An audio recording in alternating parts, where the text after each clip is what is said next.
जब चौथे और पांचवें अध्याय में पढ़ते हैं तो सबसे ज्यादा जोर इन दो अध्यायों में सबसे ज्यादा जोर या मुद्दा जो दिया गया है वह है मोहर कौन खोलेगा।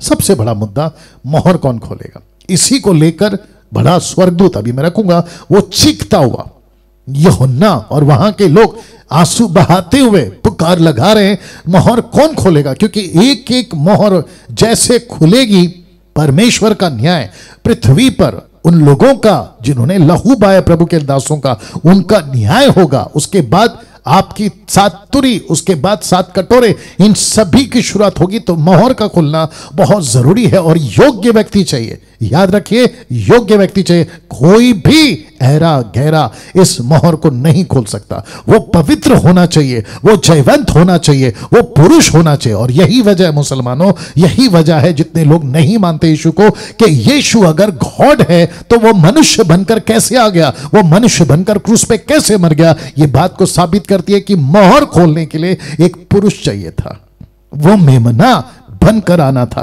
तो वचन 4 का एक ऐसा कहता है, इन बातों के बाद जो मैंने दृष्टि की तो क्या देखता हूं कि स्वर्ग में एक दरवाजा खुला हुआ है। याद रखिए, टैबरनेकल जिसमें 3 दरवाजे थे, वैसे ही स्वर्ग में 3 दरवाजे, 4 दरवाजे, 12 दरवाजे, लेकिन यहां पे एक दरवाजा का जिक्र है। और विशेष करके वो दरवाजा जिसको परमेश्वर की आत्मा ने, यीशु ने दिखाया ताकि तू देख कि ये दरवाजा जैसे ही खुला तो उसने क्या देखा। लिखा है कि जिसको मैंने पहले तुरी के से शब्द से अपने साथ बातें करते सुना था, वही कहता, यानी यीशु ब्रैकेट में, यहां ऊपर आजा और मैं वे बातें तुझे दिखाऊंगा जिनका इन बातों के बाद होना अवश्य, यानी कि चौथे और 5वें अध्याय के बाद होना जरूरी है। तो उसने क्या देखा, तो लिखा है क्या क्या देखा और क्या क्या सुना।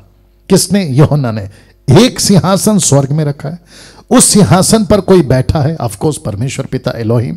उस सिंहासन के चारों ओर 24 सिंहासन, और उन सिंहासनों पर 24 प्राचीन श्वेत वस्त्र पहने हुए बैठे हैं। वाह, अद्भुत है। सिंहासन के सामने आग के 7 दीपक जल रहे हैं। 7 दीपक, अब याद आ गया होगा आपको, कलीसिया, 7 कलीसिया, 7 वो परमेश्वर के चुने हुए कलीसिया जिसको रिप्रेजेंट करती है कलीसिया सिंहासन के सामने, वे परमेश्वर की 7 आत्माएं सिंहासन के बीच में, और सिंहासन के चारों 4 प्राणी।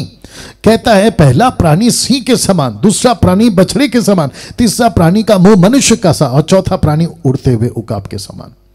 इन सभी का सिंबॉलिक, प्रतीकात्मक अपना अर्थ है जिसको आपको समझना बहुत जरूरी है। फिर कहता है कि तब 24 प्राचीन सिंहासन पर बैठने वाले के सामने गिर पड़ेंगे। किसके सामने? परमेश्वर पिता के सामने।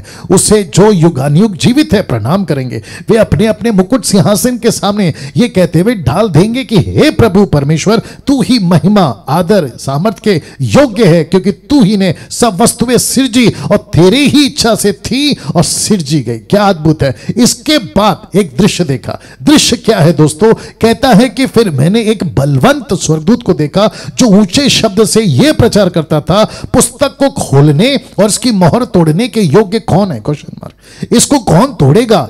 इसकी शुरुआत कौन करेगा? उसके बाद एक 24 प्राचीनों में से एक कहता है, और मुझे यकीन है कि वो यहूदा का गोत्र वाला होगा, तब उन प्राचीनों में से एक ने उससे कहा, मत रो, देख। रिपीट करता हूं, मत रो, देख। क्या देख? कहता है कि यहूदा के गोत्र का वह सिंह, ये वह कौन है? यीशु। कहता है कि वह सिंह जो दाऊद का मूल है, दूसरे शब्दों में जिसने इज़राइल की शुरुआत की। मूल का मतलब है बिगिनर, मूल का मतलब है जिसने शुरुआत की, जिसने बीज डाली, जो जड़ है। इज़राइलियों का जड़ यीशु है, दाऊद के गोत्र का जड़ यीशु है, जिसने इज़राइलियों की नींव डाली उसका जड़ यीशु है। जिस दिन से उस इजिप्ट से यानी कि मिस्र से इज़राइलियों को निकालकर लेकर आया, पहला कुरिन्थियों 10वां अध्याय वचन 4 कहता है कि वो चट्टान बनकर उनके साथ चलता रहा। कौन? यीशु मसीह। अद्भुत बातें। इस पुस्तक को खोलने, उसकी 7 मोहरें तोड़ने के लिए लिखता है कि जयवंत हुआ है, और जिसके चलते ये सभी चित्र मैंने आपके बीच में रखे जो बताता है कि यीशु मसीह अभी डरपोक, यीशु मसीह अभी बुज़दिल, यीशु मसीह अभी लहूलुहान, यीशु मसीह अभी छोटील, यीशु मसीह अभी क्रूस पे लटका हुआ और बेसहाय, बेआसार ऐसा नहीं है, बल्कि बब्बर शेर बन चुका है। वाह, राजेश कुमार, उत्तराखंड, उत्तर प्रदेश, रिस्पॉन्स करिए जी। वापस आते हैं, हम सभी को यह बात को समझना होगा कि यीशु अब कमजोर नहीं है। यीशु अभी किसी प्रकार का, कुछ लोग कहते हैं वो बाबा है, वो डॉक्टर है, वो आपका बनिया का दुकान वाला आदमी है जो आपका राशन भर के देगा। जी नहीं, यीशु बब्बर शेर है और यीशु अपनी कलीसिया को संभालना है। तो कलीसिया के लोग को भी डरना है और जो कलीसिया को सताते हैं उनको भी खबरदार कर रहा हूं कि यीशु अभी क्रूस पर मरा हुआ बेचारा नहीं है, बल्कि वो जयवंत हो गया। इस बात की समझदारी आपके अंदर आनी चाहिए। लिखा है कि तब मैंने उस सिंहासन और चारों प्राणियों और उन प्राचीनों के बीच में मानो एक वध किया हुआ मेमना खड़ा देखा। उसके 7 सिंह और 7 आंखें परफेक्ट को दर्शाता है, यानी कि संपूर्णता को दर्शाता है। 7 सिंह 7 आंखें, परिपूर्ण, पूरी तरह से सिंबॉलिक है, प्रतीकात्मक है। लेकिन किसको खड़ा देखा? कहता है कि एक मेमना को खड़ा देखा। Can you believe this?